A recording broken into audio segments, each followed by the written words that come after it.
नमस्कार दोस्तों।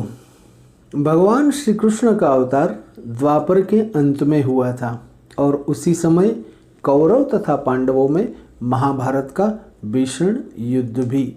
इस महायुद्ध में पांडव विजयी हुए।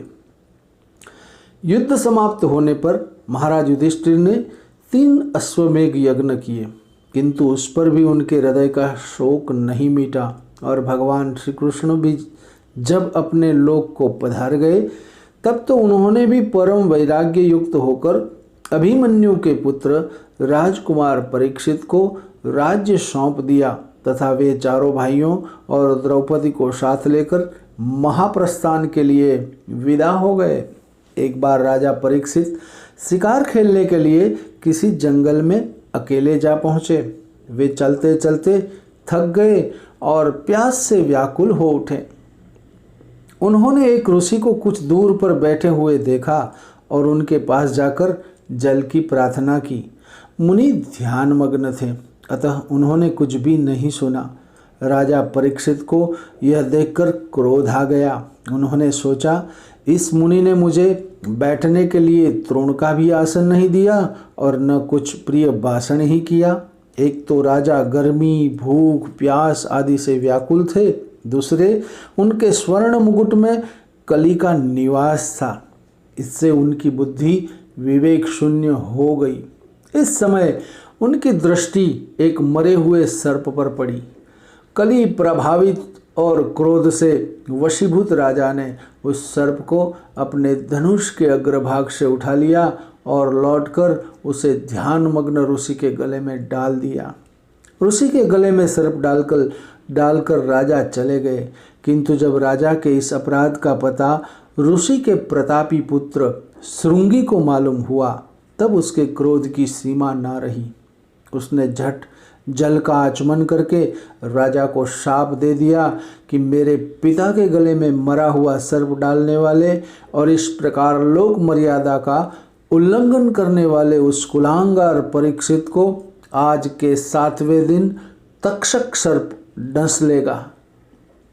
इतने में समीक ऋषि की समाधि टूटी और उनको इस सारी घटना का पता चल गया। फिर वो बड़े खिन्न हुए और उन्होंने अपने पुत्र को डांट कर कहा, अरे ओ मूर्ख, तुमने यह बड़ा पाप किया जो बहुत थोड़े से अपराध के कारण उस परम धार्मिक महाकीर्तिमान भगवत भक्त अश्वमेघयागी सम्राट को ऐसा भयानक शाप दे दिया।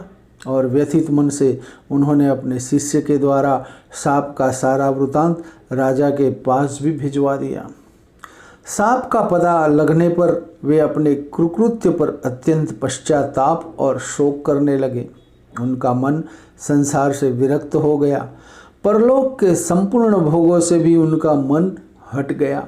उन्होंने राज्य का सारा भार अपने पुत्र जन्मेजय को सौंप दिया और स्वयं भगवान श्री कृष्ण के चरणों में मन लगाकर मृत्यु काल पर्यंत अनाहार व्रत का संकल्प करके भगवती भागीरथी के पुनीत तट पर चले गए।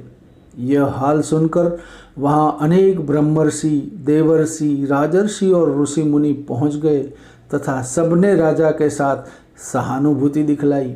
राजा परीक्षित ने उन सब का अभिनंदन कर महर्षियों से पूछा, भगवान, ऐसा कौन सा कर्म है जिसे सब लोग सब अवस्थाओं में विशेषकर मृत्यु के समय कर सकते हैं तथा जिसके करने से कुछ भी पाप नहीं लगता? इस प्रश्न को सुनकर वहाँ जितने ऋषि मुनि थे वे सभी आपस में वाद विवाद करने लगे। कोई तप को श्रेष्ठ बतलाता था, कोई योग को, कोई यज्ञ को ही सर्वश्रेष्ठ कर्म कहकर पुकार उठते थे। इतने में वहाँ पर एक अवधूत आ पहुँचे। उनकी अवस्था 16 वर्ष की थी। शरीर एकदम दिगंबर था तथा मुखाकृति प्रसन्न और तेजोयुक्त थी। वे कोई और नहीं, श्री सुखदेव जी थे। सभी महर्षियों सहित राजा ने उनका अभ्युत्थान, अर्चन आदि से स्वागत कर मरणासन्न पुरुष के लिए हितावह परम कृत्य के विषय में पूछा।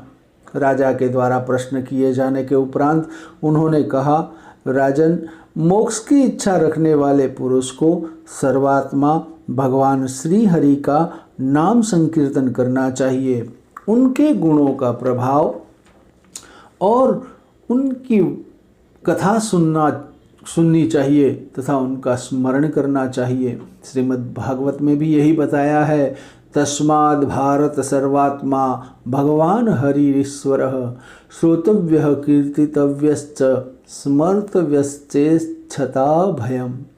भगवान श्री हरि का कीर्तन यदि अंतकाल में भी हो सके तो वह पुरुष मरकर श्री हरि के रूप में जा मिलता है।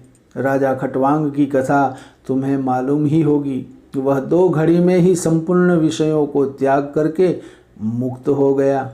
तुम्हारे लिए तो अभी 7 दिन शेष हैं।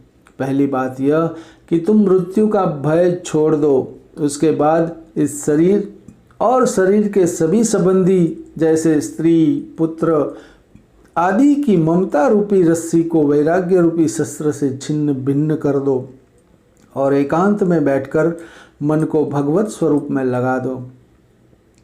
श्री भगवान सबके अंतःकरण में अंतर्यामी रूप से विराजमान है, क्योंकि श्रुति यही कहती हैं और अनुमान से भी इसी की पुष्टि होती है। जैसे कुल्हाड़ी आदि हथियार वृक्ष को काटने के साधन हैं, किंतु वे सभी हथियार किसी काटने वाले चेतक के बिना अपना कार्य नहीं कर सकते, वैसे ही मन बुद्धि आदि भी जड़ पदार्थ हैं और किसी चेतन के आश्रय से ही काम करते हैं। वह चेतन ज्ञान स्वरूप ईश्वर ही है जो प्रत्येक शरीर में निवास करता है। इस प्रकार के अनुमान से जब पुरुष को ईश्वर के अस्तित्व में विश्वास हो जाता है तब उसके हृदय में भगवत प्रेम उत्पन्न होता है। और भगवत प्रेम उत्पन्न होना भी अशक्य नहीं होता, किंतु भगवान में प्रीति प्राप्त करने के साधनों में श्री हरि कथा के श्रवण से बढ़कर और कोई साधन नहीं है। श्री हरि कथा के श्रवण से ज्ञान की उत्पत्ति होती है और ज्ञानाग्नि से काम क्रोध आदि दुर्वृत्तियों का नाश हो जाता है। तदनंतर विषयों से वैराग्य होकर चित्त प्रसन्न हो जाता है तथा मोक्ष की प्राप्ति कराने वाला भक्ति योग प्राप्त हो जाता है। इस सुमधुर संभाषण को सुनकर राजा परीक्षित ने श्री सुखदेव जी से हरि कथामृत का पान कराने के लिए प्रार्थना की। श्री सुखदेव जी ने 1 सप्ताह में उनकी श्रीमद् भागवत की कथा सुना दी और उसने राजा को बड़ी सांत्वना मिली। परमहंस संहिता श्रीमद् भागवत में ज्ञान वैराग्य और भक्ति की जो त्रिभुवन पावनी त्रिवेणी का स्तोत्र बहा है वह सर्वथा अनिवर्चनीय है। इस कथानक से हमें ये बोध प्राप्त होता है कि जीवन में हरि कथा सर्वोपरि है। हरि अनंत हरि कथा अनंता। अतः जीवन निर्वाह के लिए कर्तव्यों का पालन करते हुए भी भगवान की कथा का श्रवण अवश्य करना चाहिए, जिससे मन में शांति आती है। दोस्तों, श्रीमद् भागवत का यह दृष्टांत उम्मीद है आपको अच्छा लगा होगा। ऐसी ही कुछ छोटी बातें लेकर आपके सामने फिर से प्रस्तुत रहूँगा। तब तक मुझे प्रबोध दवे को आज्ञा दीजिए। नमस्कार। ओम नमः शिवाय। हरि ओम।